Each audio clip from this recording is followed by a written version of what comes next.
Nietzsche escreveu que o homem sofre tão terrivelmente no que foi forçado a inventar o riso. A condenação do humorista Léo Lins por piadas consideradas ofensivas marca um ponto de inflexão na relação entre liberdade de expressão e cultura moralista contemporânea. Mais do que uma sentença judicial, o episódio é sintoma de uma profunda transformação social, a substituição da liberdade crítica pelo dogma emocional, do escárnio cômico pelo vitimismo performático, tão comum nos dias de hoje e infelizmente incentivado por alguns setores do governo e da sociedade civil. A piada que outrora expunha o rei, agora é silenciada em nome de uma corte. Então, hoje falaremos sobre o riso em julgamento, humor, liberdade e o espetáculo da nova censura. Bem, desde os primórdios, o riso foi uma linguagem de resistência. Na Grécia Antiga, Aristófanes zombava de políticos, deuses e filósofos. Em As Rãs, por exemplo, fazia crítica literária debochada. Em Lisístrata, imaginava mulheres boicotando o sexo para pôr fim à guerra. Uma sátira aí como forma de pacificação. Já no Império Romano, o riso era ambivalente, ferramenta de crítica e também de dominação. A sátira se institucionalizou com Horácio e, sobretudo, Juvenal, cuja célebre máxima "é difícil não escrever sátira", revela o absurdo da realidade. Os gladiadores mesmo faziam piadas entre si antes da morte.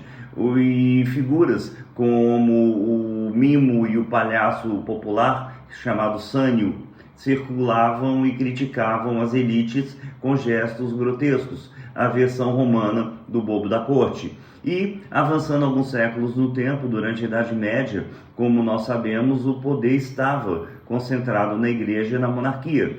E justamente nesse ambiente nascem os chamados bobos da corte, figuras paradoxais que gozavam de liberdade única. E por que essa liberdade única? Prestem atenção. Porque o bobo encarnava o espírito do mundo às avessas, do carnaval, o servo que ri do Senhor, o fraco que ridiculariza o forte.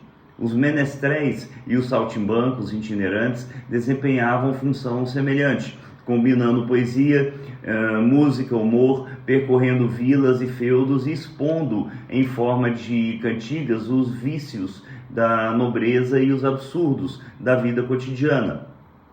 Eram os stand-ups da sua época, pode-se assim dizer.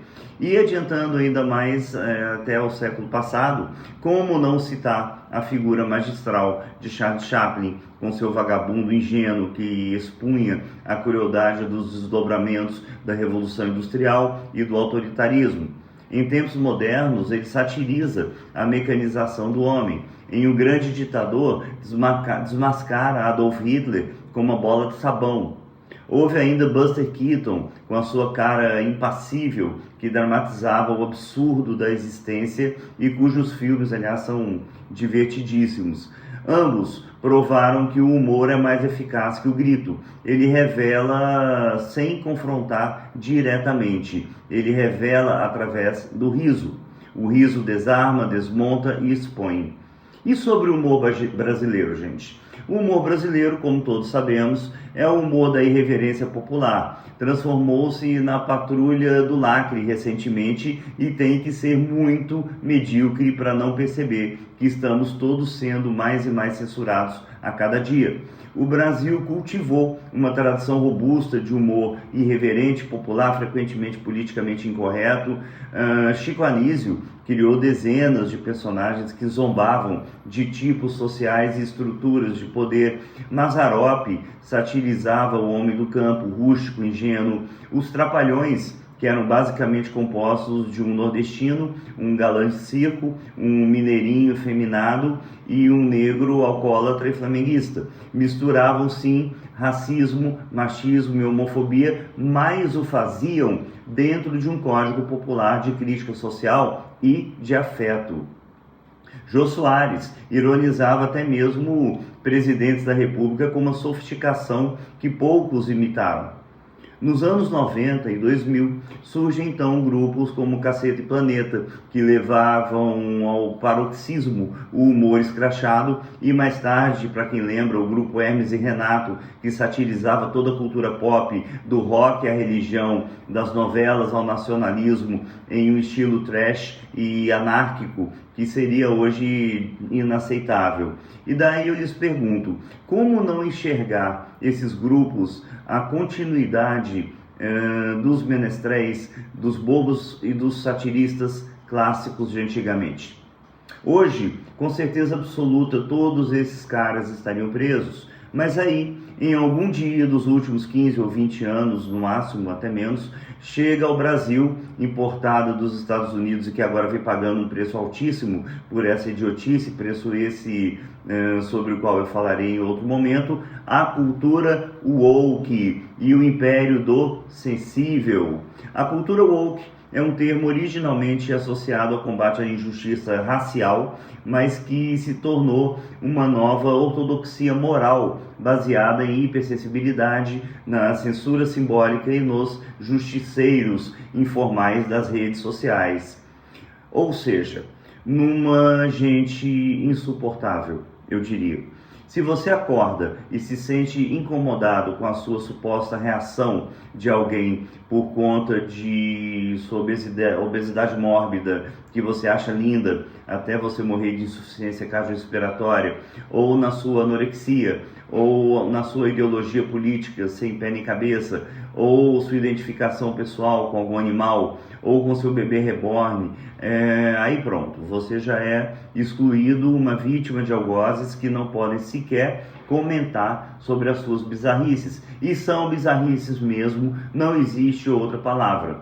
E eu falo até como neuroterapeuta. Aliás, existe uma palavra assim, terapia. Imediatamente. A nova cultura se estrutura não mais sobre o que é justo, mas sobre o que é ofensivo. Palavras são policiadas, piadas viraram crimes. Humoristas são tratados como criminosos, enquanto líderes corruptos são celebrados em palanques e em podcasts. Cria-se o que eu pessoalmente chamaria de uma tirania da vítima, em que o status de ofendido confere um poder moral supremo. E a consequência disso é o que vivemos com o Léo Lins, um humorista julgado por um sistema judicial, do qual eu vou até me abster de falar, mas que considera a intenção humorística irrelevante diante da reação subjetiva de alguém que está ofendidinho. O humor do Léo Lins é ácido, arriscado, às vezes grotesco, mas segue a tradição do humor negro, da sátira agressiva que existe justamente para mostrar o que é tabu. Rir do inaceitável é uma forma de revelá-lo, de tensioná-lo, de expô-lo, não necessariamente de endossá-lo. E, como ele mesmo disse, você pode fazer piadas sobre câncer e ainda assim amar alguém com câncer. A piada, gente, é uma forma de lidar com a dor. Aliás, eu mesmo tive câncer e nem por isso me senti melindrado ou afetadinho ou ofendido quando alguém brincava com o tema. Aliás, bem ao contrário, eu me distraía. Pessoal, compreendam o seguinte: criminalização do humor não corrige injustiça, ela reprime uma linguagem. O humor é um espelho torto, mas ainda assim é um espelho. Ele nos mostra o que somos sem nos obrigar a ver diretamente. O humor salva, alivia, revela, relaxa.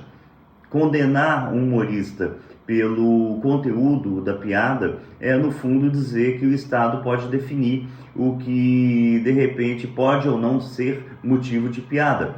O que acontece em regimes que se chamam ditaduras. E é isso que está em jogo. A piada, assim como a arte, a filosofia e o próprio amor, só faz sentido quando é livre. E, finalizando, George Orwell: se a liberdade significa alguma coisa, será sobretudo o direito de dizer às pessoas aquilo que elas não querem ouvir.